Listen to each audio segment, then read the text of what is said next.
আপনারা মারবেন, আমাকে থাপ্পড় মারবেন, আমি তো আপনার ভাই, ছোট ভাই, বলবেন তুই এটা না এটা কর। আমি জয় চৌধুরী যদি 1 বছরে যদি আপনাদের মন জয় করতে না পারি, পাশ করার পরে এজিএম এর দিন আমি নিজে বরখাস্ত দিয়ে আমি চলে যাব। পরীক্ষা করার জন্য একটা সুযোগ দিন আমাকে। সবাইকে অসংখ্য ধন্যবাদ। আজকে যে লোকগুলো এখানে আছে সেই লোকগুলোকে প্রত্যেকটা মানুষকে আপনার অ্যাসোসিয়েশনের জন্য দরকার। শুধু একটা বার পরীক্ষা করে দেখেন দরকার কি দরকার না। আপনারা 2 বছর, সামনে 2 বছর আপনারা নিজেরা টের পাবেন। আর আমি আপনাদের ভাই, আমি আপনাদের সন্তান, আমি আপনাদের আমার বোনদের ভাই। আমি আপনাদের কাছে আমি ছোট মানুষ ভাই, আমি অনেক বড় কিছু না। আমার মানুষের ভুলভ্রান্তি হতেই পারে, আমি অনেক সময় অনেক ধরনের ভুলভ্রান্তি করে ফেলতেই পারি। তার জন্য এই না আপনারা আমাকে দূরে সরাই দিবেন, আপনারা মারবেন, আমাকে থাপ্পড় মারবেন, আমি তো আপনার ভাই, ছোট ভাই, বলবেন তুই এটা না এটা কর। সে জায়গাটা আমি তৈরি করে নিয়েছি।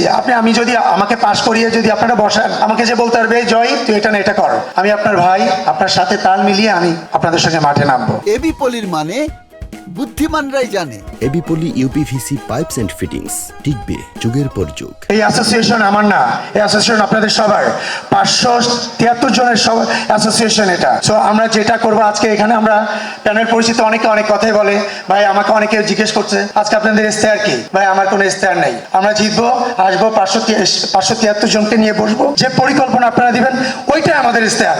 ওই দিন থেকে আমাদের কর্মপ্রণালী শুরু হবে, ওইটা শেষ পর্যন্ত আমরা কাজ করব। আর আমি আপনাদেরকে এটা কথা দিয়ে যাচ্ছি যে ইস্তেহার আপনারা আমাদেরকে দিবেন। আমি জয় চৌধুরী যদি 1 বছরে যদি আপনাদের মন জয় করতে না পারি, পাশ করার পরে এজিএম এর দিন আমি নিজে বরখাস্ত দিয়ে আমি চলে যাব। এই সিট আমি দখল করে থাকবো না। আমি আর 1 বছর অন্যজনকে এই সিটে কাজ করার জন্য, আমি চেয়ারে কাজ করার জন্য আমি সুযোগ দিয়ে দেবো। আজকে ওয়াদা করছি আমি 1 বছর পরে এজিএম এ আমি আপনাদের যদি হ্যাপি করতে না পারি, আমি এখান থেকে চলে যাব।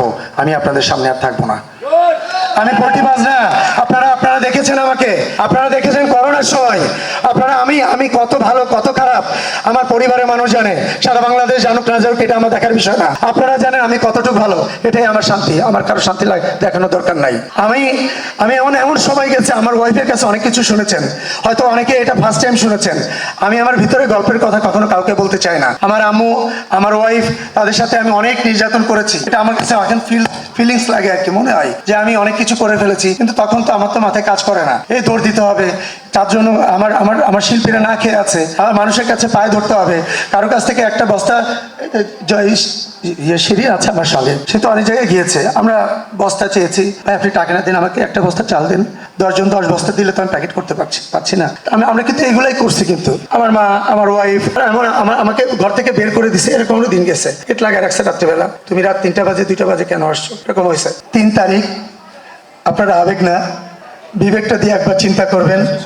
একদিনের আপনারা আবেগের জন্য 2 বছরের স্বপ্নকে কেউ নষ্ট করবেন না।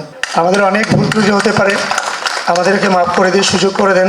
আপনাদের কথা দিচ্ছি আমাদের থেকে বেস্ট আপনারা কখনো পাবেন না, আমার কাছে তাই মনে হয়। সেটার জন্য পরীক্ষা করার জন্য একটা সুযোগ দিন আমাকে। সবাইকে অসংখ্য ধন্যবাদ।